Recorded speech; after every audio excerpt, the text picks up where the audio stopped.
Um bom sábado para todos nós, que nós possamos hoje estarmos em comunhão com o Senhor, com nossos pensamentos, nossos sentimentos, depois irmos para a igreja.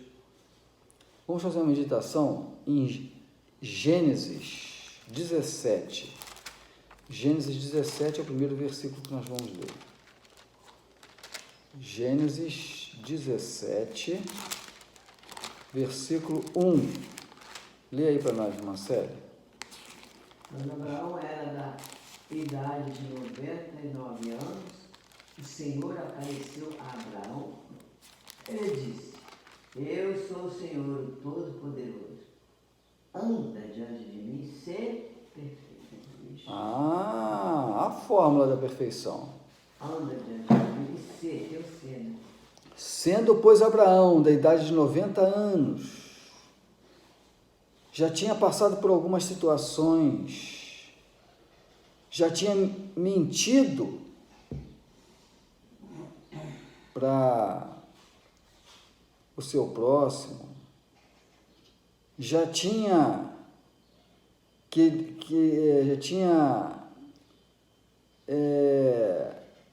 com seu coração querendo ajudar Deus, querendo dar ajudinha para Deus. Já tinha tido algumas falhas, mas Deus o chamou para ser perfeito. E aí Deus, quando chama ele para ser perfeito, fala: Eu sou o Deus Todo-Poderoso. Por que Deus falou assim? Eu sou o Deus Todo-Poderoso? Aí depois Deus fala: anda na minha presença e ser perfeito. Quer dizer, então, quando Deus acabou de criar as coisas aqui no Gênesis, no início de Gênesis, Deus falou e tudo se fez. Tudo isso aconteceu. Agora Deus falou para Abraão, o Deus Todo-Poderoso, que fez o céu, fez a terra, fez espécies na água, espécies nos campos, tudo que Deus falou, o nada respondeu e apareceu. Agora Deus fala: anda na minha presença. E aí a Deus pega e dá a ordem: e ser perfeito. Deus falou: ser perfeito. Será que essa palavra de Deus é uma palavra confiável ou não? É uma palavra transformadora ou não? Deus falou o quê? Ser perfeito. Eu sou o Deus Todo-Poderoso. Vamos ver o que Deus Todo-Poderoso pode fazer? Vamos agora para o último livro da Bíblia, o penúltimo livro da Bíblia, que é Judas, antes de Apocalipse. Judas, vamos ver se ele é todo-poderoso mesmo. O que ele fala lá em Judas 24. Judas 24. Porque lá em Gênesis, Deus falou: eu sou o Deus Todo-Poderoso. Anda na minha presença e ser perfeito.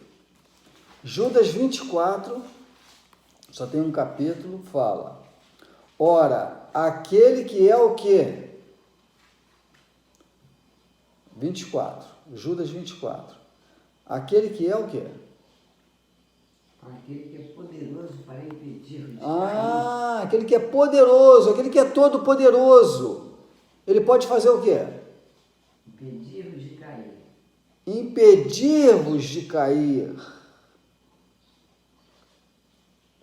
Ele é poderoso para guardar vocês de tropeçar e não cair. E apresentar-vos como? Irrepreensíveis, com alegria, perante a sua glória. O que vem a ser irrepreensível? É santo ou não? O que quer dizer irrepreensível? É puro ou não? Puro. Perfeito. Então o que Deus falou? Anda na minha presença. Ser puro. anda na minha presença e ser perfeito. Então aqui está falando o quê? O Deus Todo-Poderoso, que falou lá para Abraão, que é Todo-Poderoso, ele tem o poder de não deixar eu tropeçar, não deixar eu cair. Abraão subiu porque era perfeito, né? Então, a gente vê que ninguém está andando como Deus pede, ser na minha presença e ser perfeito. Porque quando for perfeito, sobe, não fica na terra. Não, fica aqui na terra. Abraão ficou na terra. Abraão não subiu. Abraão ficou pouco tempo. Se ficou pouco tempo, ficou muito tempo. Ele está até hoje aqui, na sepultura. Não tem nada relatado que ele está no céu. Pode ser que ele esteja na ressurreição de Jesus, mas ficou aqui na terra. Esse é o problema entre os teólogos. Diz que a gente vai ficar pecando e falhando até o final. Não, porque uma pregação que eu vi da verdade presente, pastor, né? Aqui a palavra está falando. O perfeito não fica aqui, sobe. Isso aí não é palavra de quem tem a verdade presente, não, Marcelo. Eu vi um pastor. Mas não é da verdade presente, não. Sim, É da verdade ausente. não posso garantir que é. Da verdade ausente, sim. Pode falar isso. Porque aqui está falando claro. Ora, aquele que é poderoso para impedir de cair, para apresentar sem princípio. Fala alto, irmão, nós estamos gravando. Lê alto, por Ora, gentileza. ora, aquele que é poderoso para impedir-vos de cair e para apresentar-vos irrepreensíveis diante da presença de sua glória com abundante alegria. Então, Irrepreensível. irrepreensível. Vamos lá para Filipenses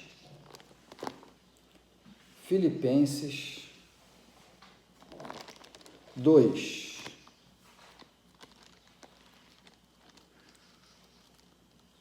Filipenses 2, versículo 15. Outra fórmula para nós atingirmos o objetivo de Deus. Outra fórmula. 2, 14, 15. Não existiu lá na frente, não foi existir. Fazer todas as coisas sem murmuração e nem contento. Fazer todas as coisas sem murmuração, sem murmurar. Eu estou insatisfeito. Quem dera que eu tivesse em outro lugar. E murmuração. Deus não quer murmuração. Para que seja o quê? Perfeito. É o que está falando aqui, ó. Fazei todas as coisas que eu mando sem murmuração, nem contendas. Para quê? Versículo 15. Para que sejais irrepreensíveis e inconfessíveis. Essa gravação, Para que sejais irrepreensíveis. os irmãos vão desculpar, mas não está saindo muito bom. Mas é o culto que nós estamos gravando. Os irmãos venham desculpar. Para que sejais irrepreensíveis, versículo 15. Sinceros, quer dizer, irrepreensível não externamente, mas de coração. Brotando de dentro para fora. Filhos de Deus, inculpáveis. O que vem a ser inculpável? No meio de uma geração, não na glorificação, mas no meio de uma geração corrompida e perversa, entre a qual resplandeceis como astros no mundo. Então, quando nós lemos lá em Mateus 5:48, quando nós lemos lá em Mateus 5:48, como está escrito em Mateus 5:48, sede vós perfeitos, como é perfeito o vosso Pai que está nos céus. Será que isso aqui é uma fábula, é uma alegoria? Nós temos aqui relatos bíblicos que vão contra essas pregações que não estão em harmonia com a vontade de Deus, não estão em harmonia com a palavra de Deus. Então vamos andar na presença do Senhor. Será que se Deus estivesse aqui do meu lado, eu iria fazer certas coisas que às vezes eu estou fazendo? Será que uma pessoa que está na presença do Senhor, ele vai ficar com pensamentos impuros, sabendo que Deus está vendo o pensamento dele, se ele tiver fé verdadeira que Deus está ao outro lado dele? Será que ele dentro da igreja, acreditando e falando ali, falando pelo menos, que Deus está presente, será que ele vai fazer acepção de pessoas? Será que ele vai ficar de tititi contra o irmão? Deus é Deus. Cada um vai comparecer No tribunal de Deus. perante de Deus. Claro, todos, tanto os fiéis quanto os infiéis vão estar na presença de Deus para ser desvendado todas as artimanhas do coração. Agora, nós, querendo nos salvar, nós temos que nos posicionar do lado desses que Deus está aconselhando aqui. Sincero no seu coração. Não com capinha. Eu lá na igreja, cantando, lendo versículo, falando sobre profecias, falando de amor, mas no coração tem ódio do irmão. Quer ver ele longe. Coração só Deus sabe. Né? Então, nós individualmente, é o que eu estou falando, vamos sondar os corações para a gente estar na presença do Senhor sinceramente, do coração, sem murmuração. É o que está falando a palavra do Senhor. E aqui no capítulo 5 de Mateus, no versículo 6, fala: bem-aventurados que têm sede de justiça. Sede e fome. E fome, vontade de ser justo, porque eles serão fartos. Deus vai dar em abundância. Eles vão ser justos, mais do que justos, vão ser justíssimos diante de Deus. Vão ser como Zacarias e Isabel, ambos justos diante de Deus, como está em Lucas 1, versículo 6. Ah, irmão, não há um justo sequer. Ué, tem aqui Zacarias e a esposa dele, ambos justos.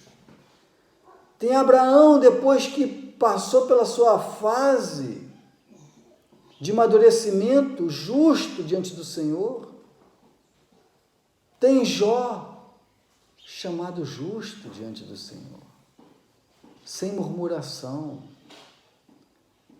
sofrendo o duelo que Satanás desafiou a Deus quanto a ele, e ele honrou o nome do Senhor, sem murmuração sofreu as agrulhas. Que Deus possa nos ajudar nessa humilde reflexão. Que Deus possa nos ajudar nessa pequena meditação. Que Deus nos chamou. Sedes santos, porque eu sou santo. Que é a fórmula? Anda na presença do Senhor. Andar na presença do Senhor é eu estar fazendo tudo o que Ele deixou para que eu fizesse. E a decisão é minha. E eu vou passar pelo Getsemane, sozinho na minha decisão. Ou eu vou decidir ter a imagem de Deus, ou eu vou decidir a ter a imagem da besta. Cada ato, cada decisão, eu estou formando ou uma imagem ou a outra imagem. Que Deus possa nos ajudar e que possamos ser fiéis no Senhor até a consumação do século. Que Deus possa nos abençoar.